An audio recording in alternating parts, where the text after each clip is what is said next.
Welcome into the Sportsmemo College Football Every Game on the Board podcast. We're going game numbers 109 down to 144 on the first part, I guess you could say, episode of the Every Game on the Board podcast, covering Thursday, Friday, and the beginning of Saturday's college football slate with our guest, Robbie Veno. Rob, welcome into the podcast. How are you?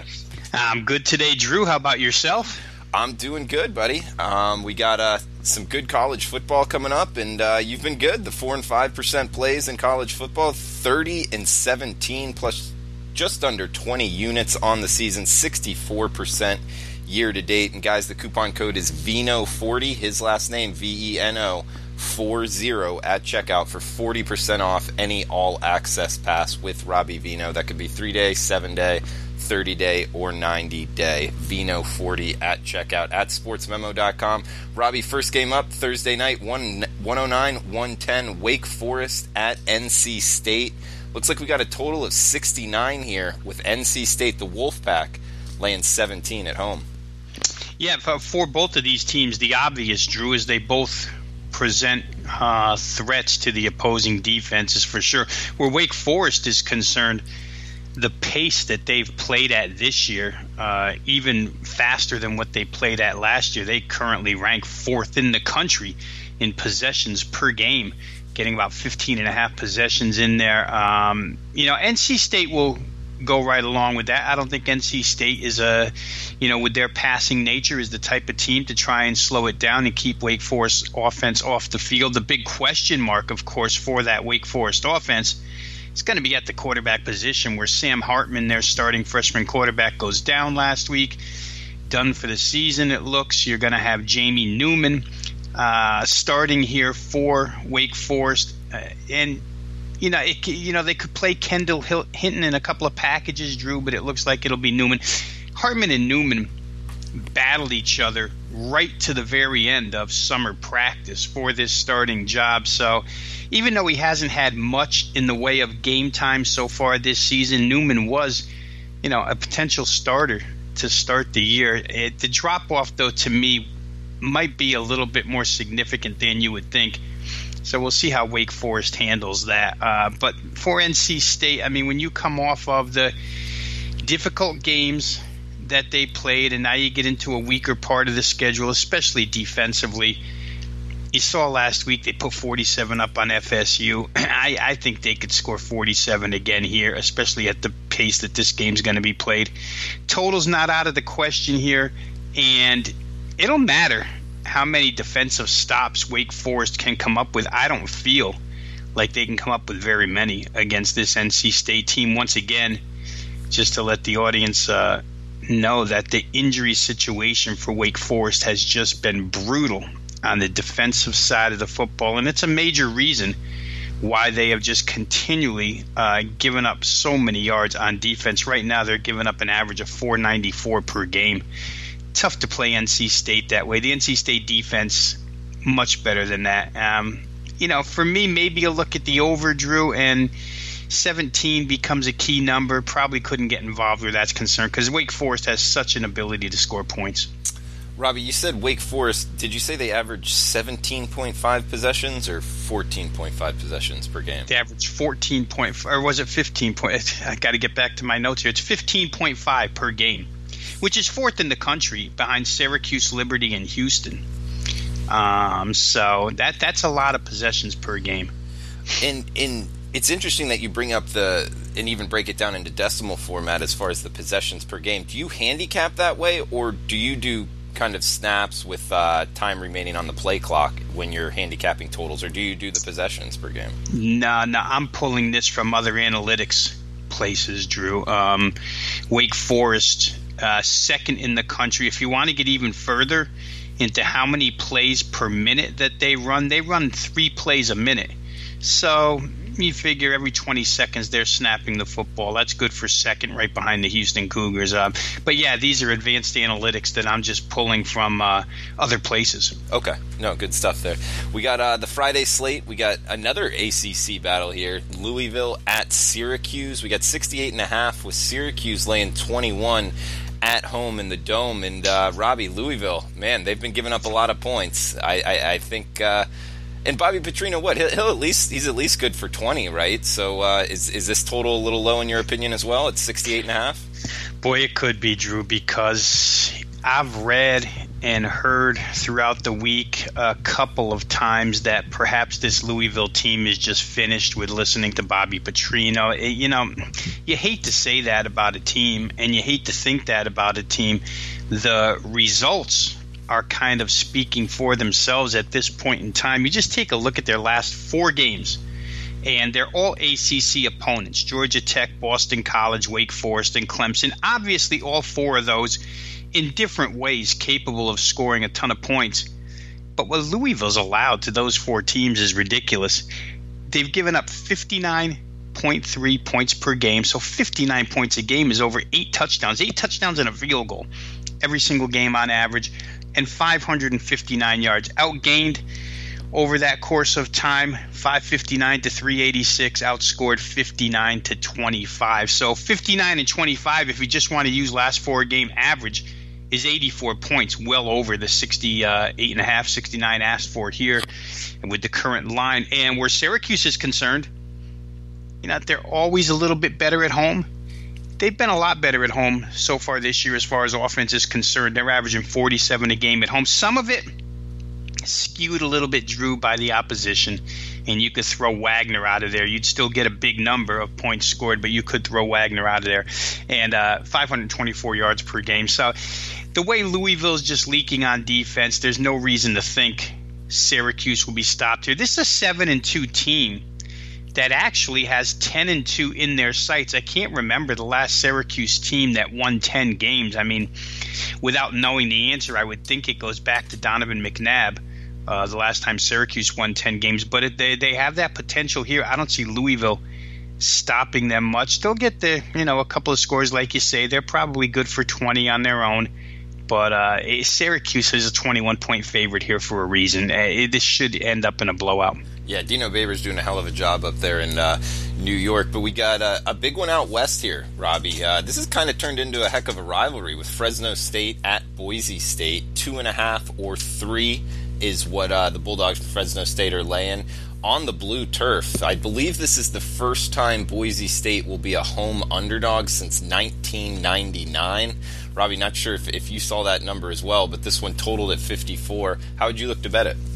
Yeah, I didn't see that exact number, Drew, but it wouldn't surprise me. I mean, when would they have last been a home underdog, considering the conference schedule that they've played and the lack of Power 5 teams that come to Boise? Nobody comes there, so maybe it was, in a bowl game, humanitarian bowl or something. I don't know, but it would make perfect sense that Boise has not been a home underdog but once since that time.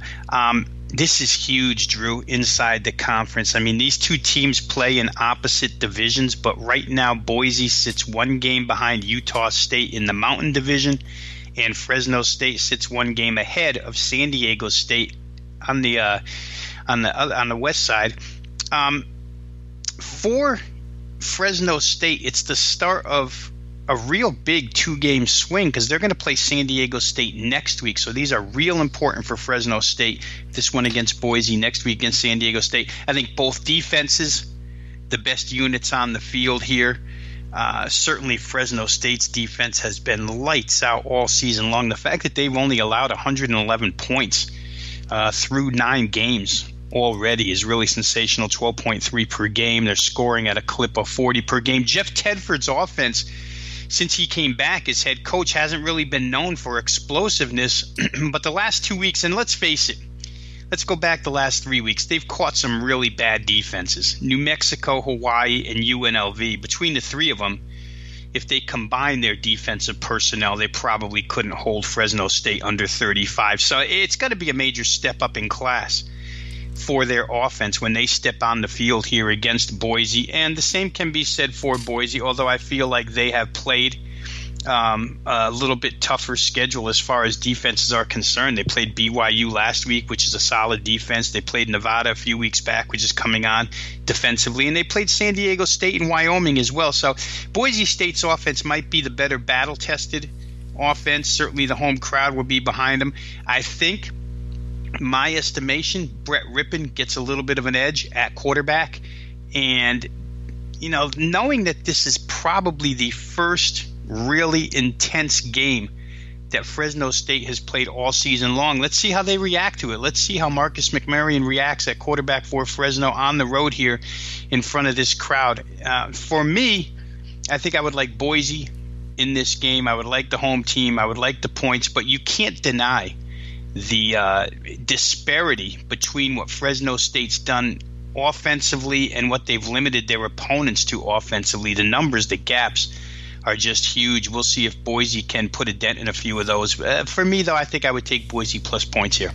Robbie, under the Saturday slate, we got Temple at Houston, AAC clash here. 69 the total, with Houston laying 5 at home. This Temple team, they kind of hung in there with UCF, but got boat raced in the end. A couple extra days to prepare, that game being on a Thursday, but they're on the road here. Do you think the extra time helps them here against the Cougars? It certainly can't help, right? It can't hurt, excuse me. It certainly can't hurt Temple to have a couple extra days off. And I think, when we start talking about boat raced, boy, the performance Houston put up last week against SMU, the defense finally caught up with the Houston Cougars. They have been lousy, especially where pass defense is concerned all season long. SMU got off quick. SMU is a team, we talked about them as far back as 3 weeks ago, Drew, as a team that was on the ascension, and they are moving upward pretty quickly. Ben Hicks and company got out there, got a 17-0 lead. I don't know whether the 90-minute lightning delay hurt or helped Houston in that contest. They were on their way back, trying to make a furious comeback. In the end, at 38-31, SMU puts up the last touchdown of the game to win by 14. But you have to go back to Houston's defensive numbers against the pass here, allowing 324 passing yards per game, one of the worst in FBS football right now. And Temple, as you saw against Central Florida, boy, they've got the ability with Ventrell Bryant and their wide receivers to attack downfield. We talked about that a little bit too, how Temple's not this, heavy run-oriented, throw, play-action pass type team. Under Jeff Collins, they do attack vertically. That's not good news for Houston. All that being said, the Temple defense is going to have to react to Derek King here, who is just a fantastic dual-threat quarterback. I don't know that on their schedule this year Temple's had to face anything like this as far as dual-threat ability goes. I know they played Maryland, which features Kasim Hill, but Kasim Hill just doesn't have the wide receiving threats. He doesn't have the passing accuracy of King. So I would say this is the toughest quarterback to date for Temple, except for Mackenzie Milton, who they played last week, and you saw what Mackenzie Milton did to them. Looks to me like it could be another high-scoring game like Temple was involved in last week, Drew. I know 52-40 is a little extensive, 92 points, but hey, where Temple's concerned, when they've had to play these good offenses, they've given up a lot of points. I'd imagine they give up a lot again here too. Yeah, I think this total's hanging a little low, and that's in the upper 60s, so something to watch there in Houston on Saturday. We got a Big Ten affair, Michigan at Rutgers, 39.5, 48.5 the total, so a lot of points projected for Michigan, not so much for Rutgers. How do you see this one, Robbie? It's almost all you need to say, right, Drew, right there. I mean, the line maker's telling us all we need to know. If you weren't somebody who followed college football and every single team intensely the way that we do, you could just stare at that line and understand exactly what should happen on the field here Saturday in New Jersey. Rutgers has little chance to exceed 10 points in this game. Michigan's defense has just been outstanding all year long. The only thing you could hope for here, Drew, is a slight letdown out of Michigan. I mean, the way Jim Harbaugh sort of ran it up last week on Penn State. I know there's a little bit of bad blood there between he and Penn State head coach James Franklin, and Harbaugh had to prove his point because the year before, Penn State certainly buried Michigan when they had the better team. So, the team could come in. You're facing Rutgers now. I think a letdown is natural. But, you could let down 3-4 ticks and still be able to shut down the Rutgers offense. I think for Michigan, a real big, significant addition, which goes somewhat under the radar here, is the return of Tariq Black at wide receiver. Remember, he got hurt all of last year, hurt his foot again at the beginning of this season, and with an additional weapon for Shea Patterson now, they maybe can implement some stuff out of their playbook that they haven't been able to go to for a majority of this season. As we come down the stretch here, they've got bigger games on deck against Indiana and then, of course, Ohio State, and a potential berth in a college football playoff. So I think it's really good for Michigan to have Black back in this lineup, and we'll see if he gets used a little bit. Maybe they experiment somewhat with him on the field here in this game. Robbie, we got Virginia Tech at Pittsburgh, 52 the total, with Pitt laying 3. There is a 2.5 out there in the marketplace at home. Boy, Virginia Tech, I mean, Bud Foster, it must drive him crazy to have his defense perform the way this one has this season. There's plenty of reasons for it, and he's trying his best to deal with what's an extremely young secondary, capped off by sort of an inexperienced front seven. And it shows up in the numbers, Drew. I mean, obviously, last week Boston College runs for 219 against them. The week before, Georgia Tech ran for 465. The week before, North Carolina ran for 235. You seldom saw that. But Bud Foster's in his 23rd year as defensive coordinator of the Virginia Tech Hokies, and I just can't remember a 3-game stretch where Virginia Tech got run over power football-wise by opponents. So they've got troubles on all angles here as far as stopping opposing offenses is concerned. The thing that they have to rely on is the arm of Ryan Willis right now, and can he do enough damage against Pitt?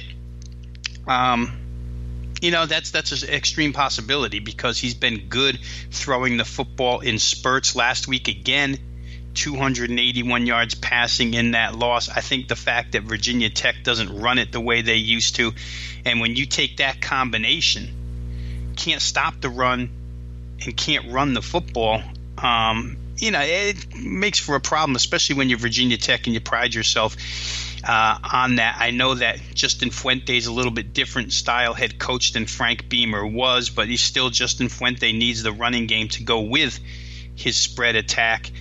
Pittsburgh was very surprising last week, Drew. It was played in bad weather against Virginia in Charlottesville. We had that game on the podcast here, and I had made the comment that Pittsburgh hasn't thrown for over $170, I think it was, all season long, and they really didn't need to do much in the way of passing last week either. They beat Virginia on both sides of the line of scrimmage last week. Very impressive win. They're predicated on the run. Virginia Tech doesn't stop the run right now.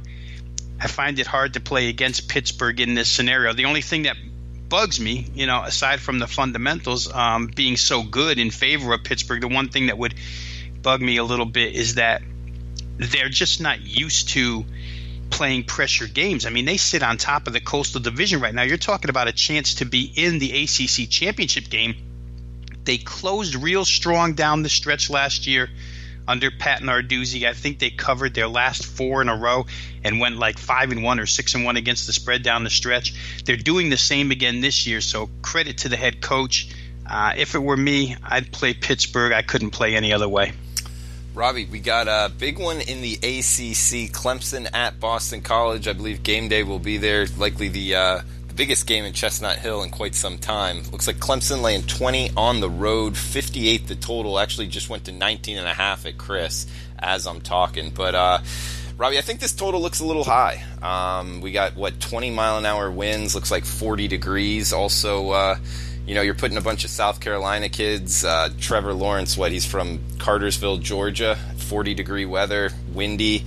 I don't think it bodes very well for Clemson. Obviously, the more talented team, good, stout defensive front, so I don't think that projects well for Boston College either. I think it all kind of points to 58.5 being a little high. I like the under here. What do you think?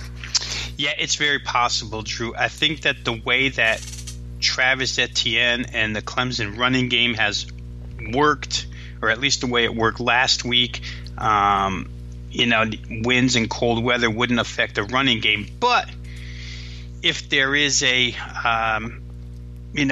strength of Boston College, and I would use the combination of the home crowd and the atmosphere that's going to be there when I use the term strength in this particular game. But they only allow 144 on the ground. They're going to be fired up, so Clemson's going to have to go to the air. Now, the head coach Dabo Swinney said it best a couple of weeks ago. He said it really doesn't matter to us anymore. If you want to take away the ground game, we can throw it all over the lot. If you want to take away our passing game, we'll run it down your throat. And he's proven that. The last 4 weeks, the scores that Clemson is running up with their offense are insane, and they're on the level of Alabama right now as far as scoring margin is concerned. I mean, for Clemson this year, 430 points scored, 120 allowed. That's plus 310. That's Alabama-like. This is going to be a difficult matchup for BC to win, not necessarily cover considering the conditions, but I just, when the Clemson defense has been asked to play, it's played, and I feel like they get up for these big style games. Clemson is no stranger to big games. This is being touted as a big game. You obviously just mentioned it as a big game. Clemson knows that. I can see the reason why this line has gone up, Drew, because I feel like there probably is that significant of a gap between these two teams. BC's got the talented running back. But expect Clemson to throw 8 in the box and see what Boston College can do through the air. I just find it hard, without the help of turnovers, I find it hard for BC to win. I don't want to lay this type of price, though, so it's probably a game I'd stay away from. Total-wise, I couldn't disagree with you. If Clemson is stopped somewhat in the running game, maybe this does stay under 58.5. Right, let's head to the SEC West. We got Ole Miss at Texas A&M, 67.5, with the Aggies laying 11.5 or 12 at home. Yeah, Ole Miss loves these wide open shootout style games. I don't know. Let's say that Jimbo Fisher is probably, and his defense is probably somewhere between the lousy defense that they saw last week of South Carolina and the ultra elite defenses which Mississippi couldn't penetrate so far this year out of the West. They couldn't do anything against Bama. They couldn't do anything against LSU. They couldn't do anything against Auburn. But if you give them a defense that's not elite, they're going to make their plays. So for Texas A&M, they'll have to score. The total here has gone from 62 to 67, 5-point spike. I can thoroughly understand it because I think Kellen Mond and company may have their best offensive day on the season. And Mississippi's in such dire straits that they've converted running backs to defensive back to try and fill some holes on the defensive side of the football. So Texas A&M being as balanced as they are, being able to run and throw, causes a lot of trouble for Ole Miss. When I look at Mississippi games now, Drew, without dragging out the analysis any longer, it's really pretty simple to me. I just look at the total, figure out if I think Ole Miss can score their share, and if they can, I go ahead and play it over. This game probably sits right at the tipping point right now. I think that 38-31 is probably a good area to start your handicap here. That's 69. If you like over, you've still got a little bit of wiggle room. But I would expect that this game goes up even further. Mississippi games generally don't go down where totals are concerned. So I would probably still look towards over 67 in that game. Yeah, I already bought up about 5 points now. This is another game bought up on the side standpoint. Kentucky opened 3.5 on the road against Tennessee. Now we're seeing 6s pretty much across the board. 42.5 the total in Knoxville, Robbie. I think it makes some sense. Kentucky went through a real difficult spurt the last 2 weeks with Missouri and their high-flying offense. Played very well with their defense and escaped with a 15-14 lead by 15-14 win by some miracle.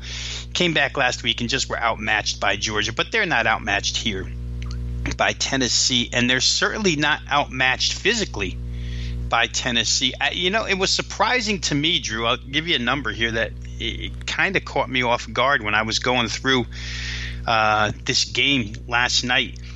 Tennessee's only been outscored on the year by 21 points, put up 219, given up 240.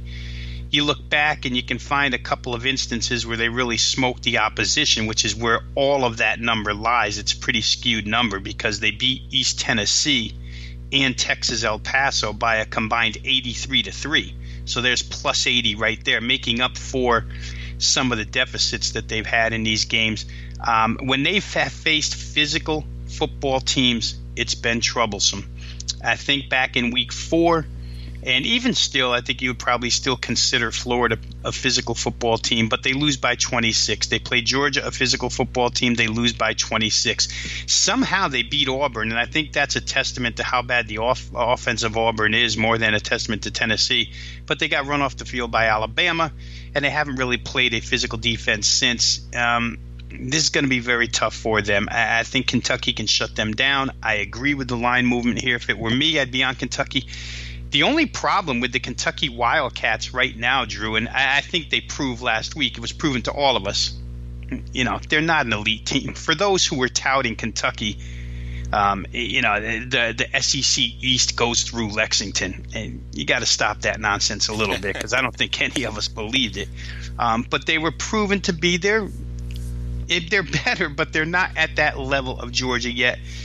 That being said, they can probably push Tennessee around on both sides of the football here. And I was trying to get to the fact that the one thing that bothers me about them is I don't think quarterback Terry Wilson and all his abilities, dual threat, has gotten much better as the season's gone on. I think he's the same quarterback in Week 10 here as he was in Week 1. Despite that, Kentucky's just one of those teams in games like this where they can turn around and hand off. They can beat you. They can cover small numbers. This is a small number. Tennessee's going to have a hard time moving the football, so I agree with the line move here. Yeah, that's good analysis. I mean, I would say his best game, or one of his best games, was that Week 2 or Week 3 game against Florida when they knocked off the Gators in the Swamp. So I would agree with you on that. He's had a tough time improving. Robbie, moving down the card here, I believe 2 independents, BYU at UMass, 14. The Cougars laying on the road, 60 the total. Yeah, I just, UMass is fun to watch.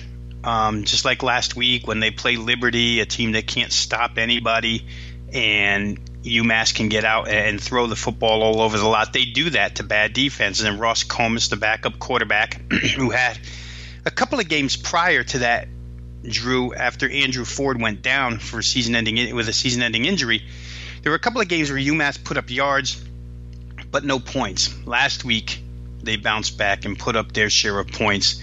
But when faced with a defense like this, I find it difficult for them to see them moving the football on BYU. And I'll say one other thing about BYU. Their freshman quarterback, Zach Wilson, who, for anybody who watched the game last week against Boise State, it almost got sickening to the point of hearing Andre Ware just prop this kid up, but with good reason. They found themselves a quarterback here, and if they can develop this offense, it's gotten better. Obviously, his first start about 3 weeks ago when they went to somewhat of an up-tempo offense, it got better, had a sag, and then came back a little bit last week against a tough Boise State defense. They can put up some real numbers here in this game against Massachusetts, which is another one of those teams that we've talked about throughout the last 4 weeks that's just played a long, drawn-out season. Go all the way back to August 25th, Week 0, when they played Duquesne, and they're now playing for the 11th time in 12 weeks. I think against a physical team like this is when that stuff really starts to show up. I don't expect UMass to put up much resistance on the defensive side, and I wouldn't expect them to be able to do the type of damage that they're capable of against weak defenses. Coma's going to be running for his life away from this Brigham Young front seven. So I think this is a real good spot for BYU, which has not in any way, shape, or form quit on this season. They're trying to get better each and every week. I think head coach Satake is one of those guys who won't allow them to give up. So I would be on BYU here.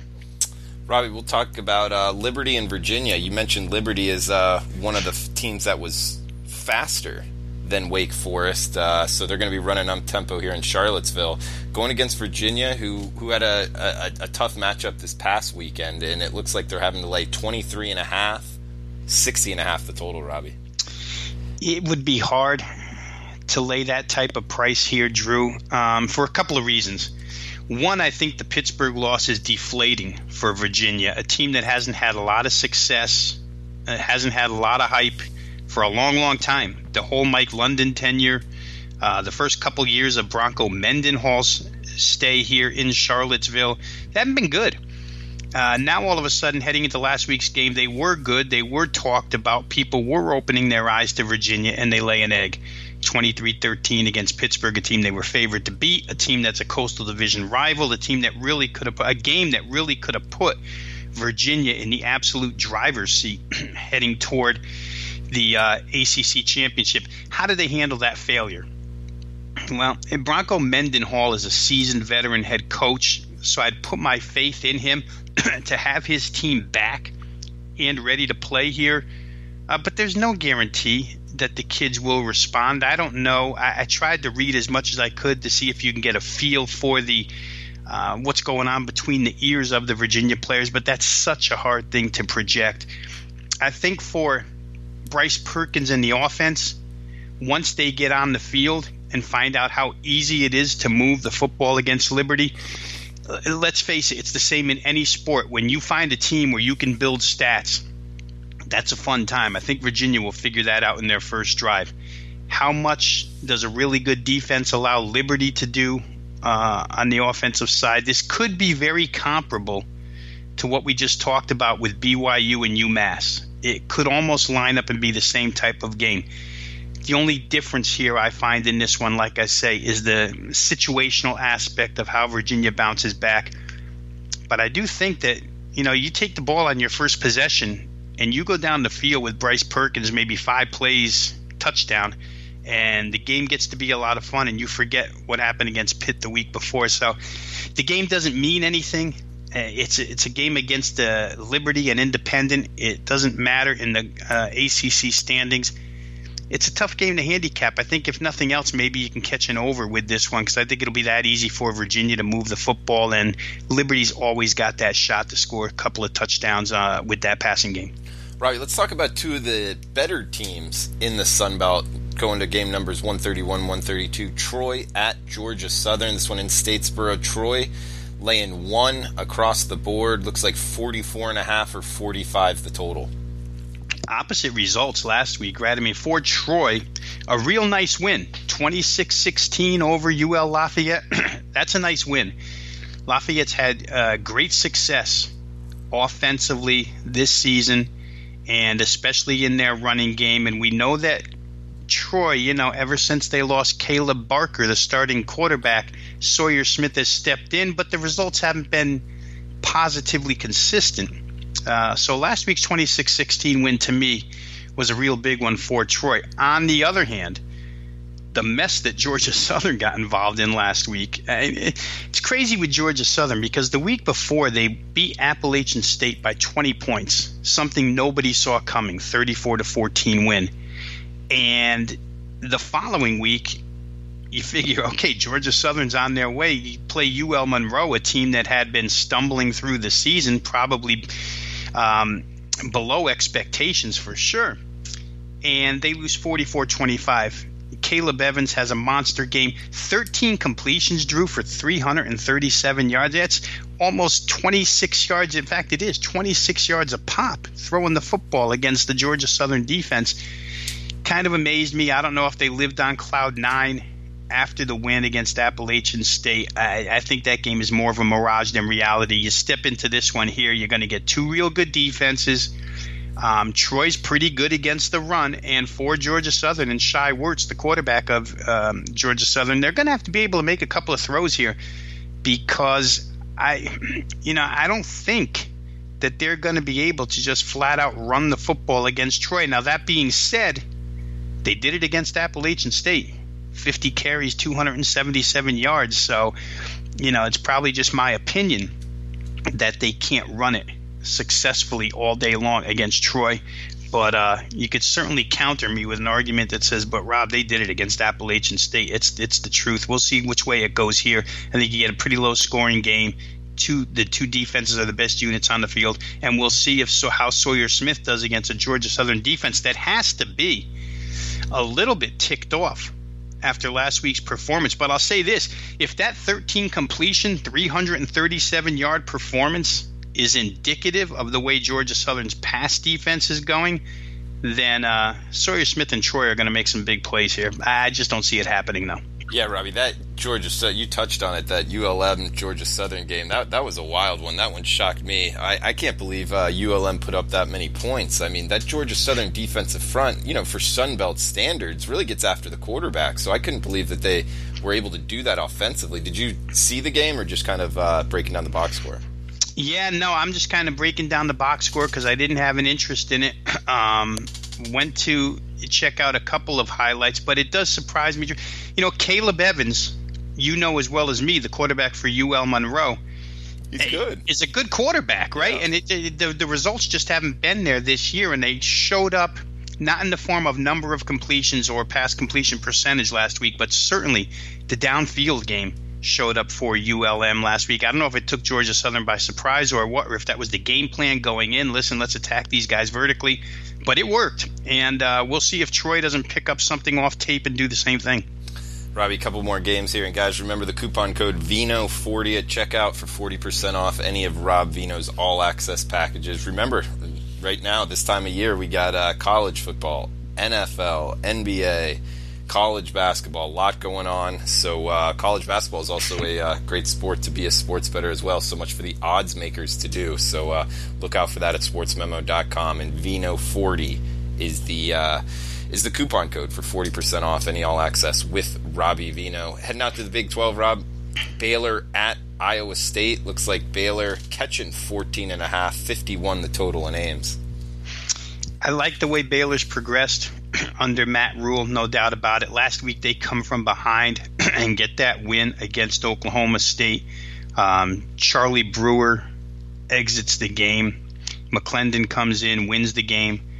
But it's hard against Iowa State right now the way they're playing, Drew. If I just took the last two games as a total picture of the Baylor Bears, they only get 287 total yards against West Virginia and then get 402 against Oklahoma State. I think Baylor's well equipped with their wide receiving core, with that Swiss knife type threat in Jalen Hurd, the ex-Tennessee running back, with Brewer at quarterback, with McClendon at quarterback. I think they're very capable of playing 4 consistent quarters against defenses that aren't up to par, which Oklahoma State's hasn't been for the better part of this season. Take the first couple of games away. Since that Boise State game, they've been a disaster defensively.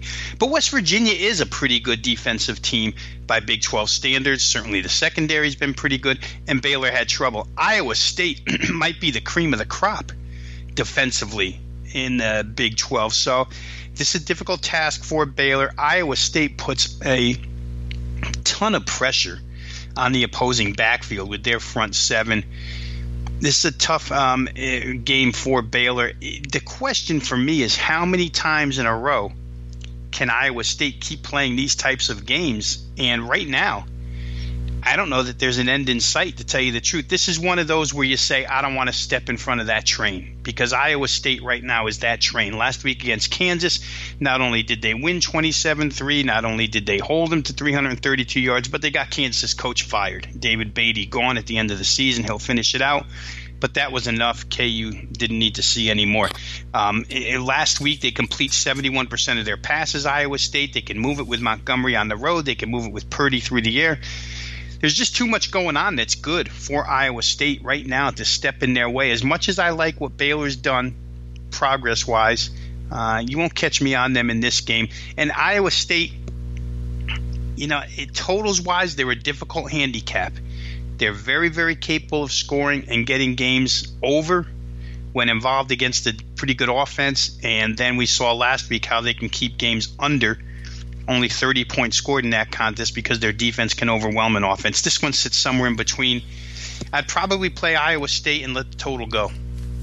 Robbie, heading to an AAC battle. Navy at Central Florida. We got UCF laying 25.5 at home, 63.5 the total. I got an opinion on this one, but I want to hear what you got to say first. You love that UCF team. Hey, listen, last week they got torched defensively for sure. Temple showed a lot of people, I think, who didn't know or believe that Temple could move the ball as in as big a chunks as they did and as quickly as they did, because Temple was scoring at a rapid rate in the first half. So Central Florida ran into a team that was as physical as them, that had capabilities to go downfield, and the defense got lit up. The question with Navy is always, can you stop the triple option? And by Navy standards, they've been way down this year, Drew. Again, last week, another disappointing effort out of the Navy midshipmen. I know when you stare at their overall numbers and you see that they're running for 287 a game, that looks pretty good. But Cincinnati shuts them out 42-zip last week.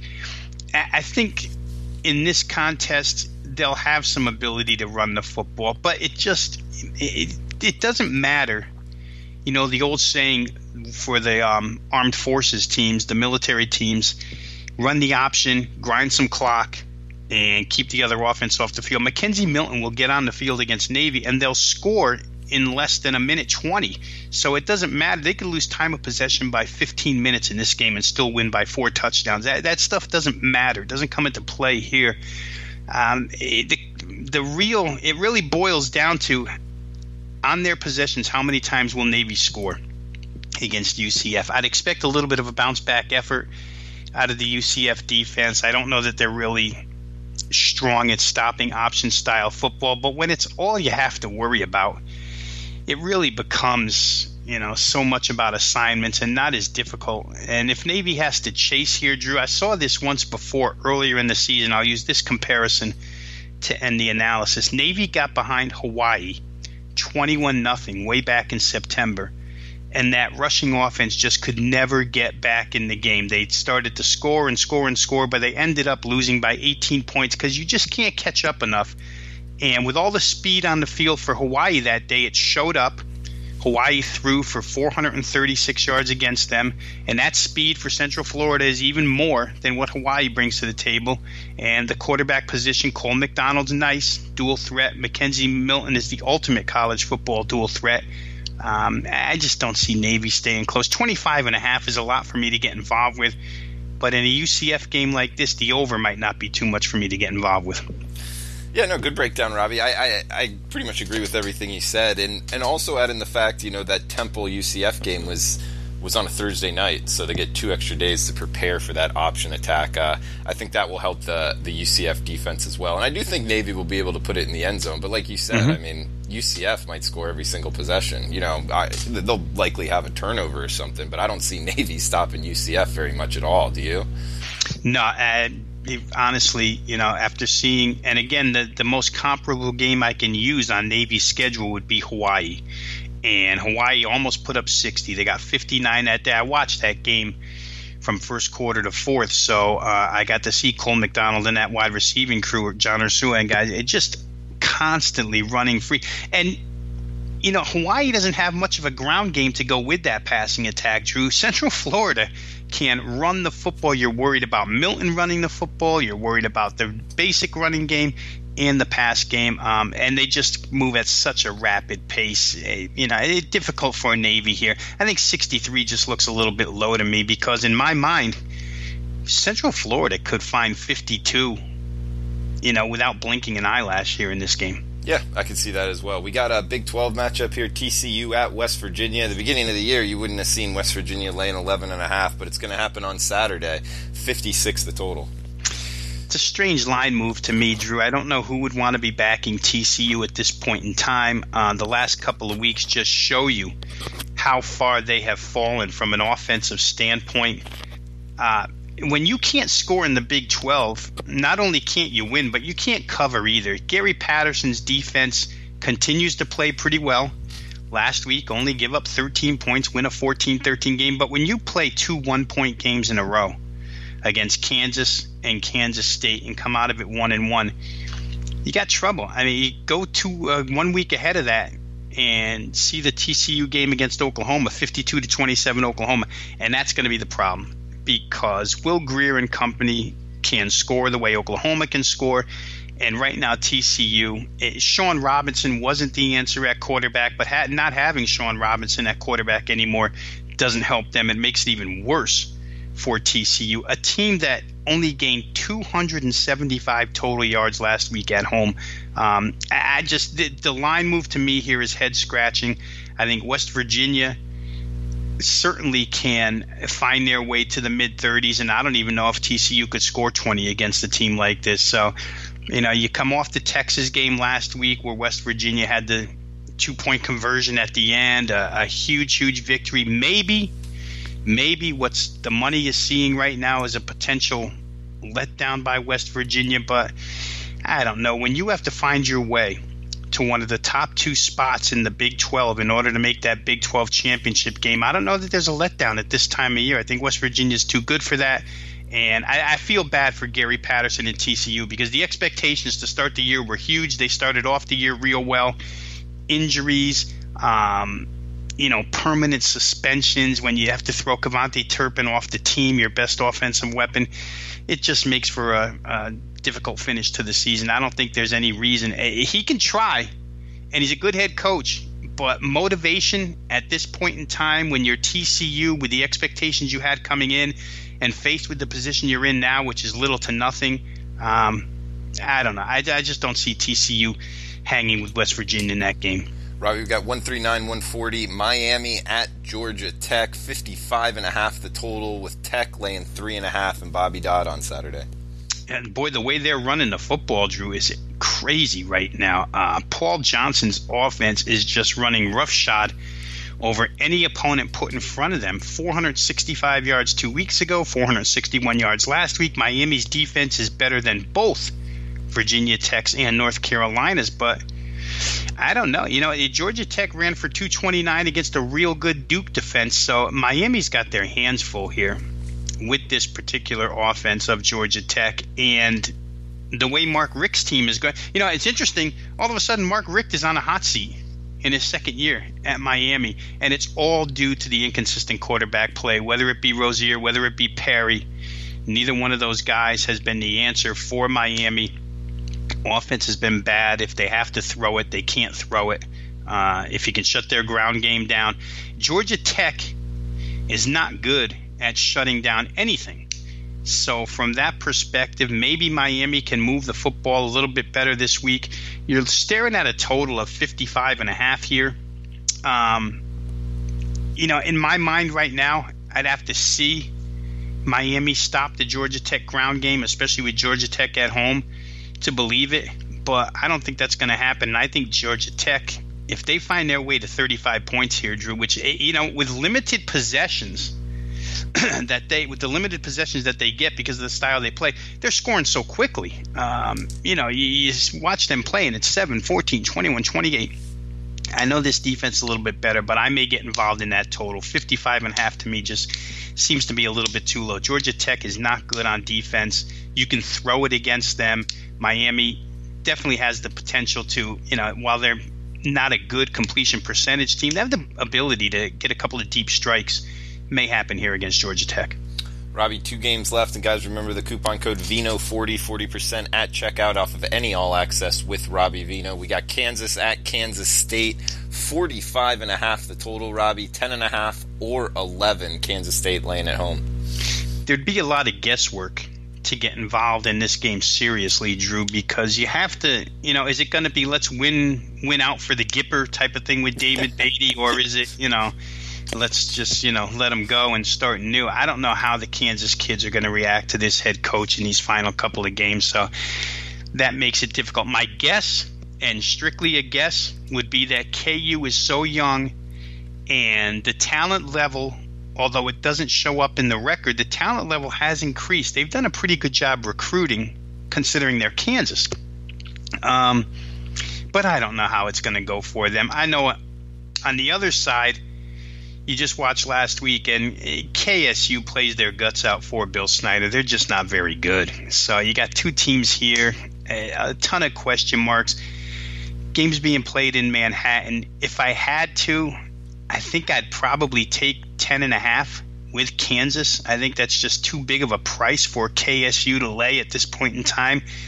You may even look toward the total here, 45.5 in a college football game nowadays. We say it all the time. It just seems so low. But, the way Kansas State is playing games right now, maybe it's not. I couldn't sit here on the podcast and recommend side or total to anybody listening, so I won't. But just guesswork. I think maybe Kansas will play hard for their coach on his way out.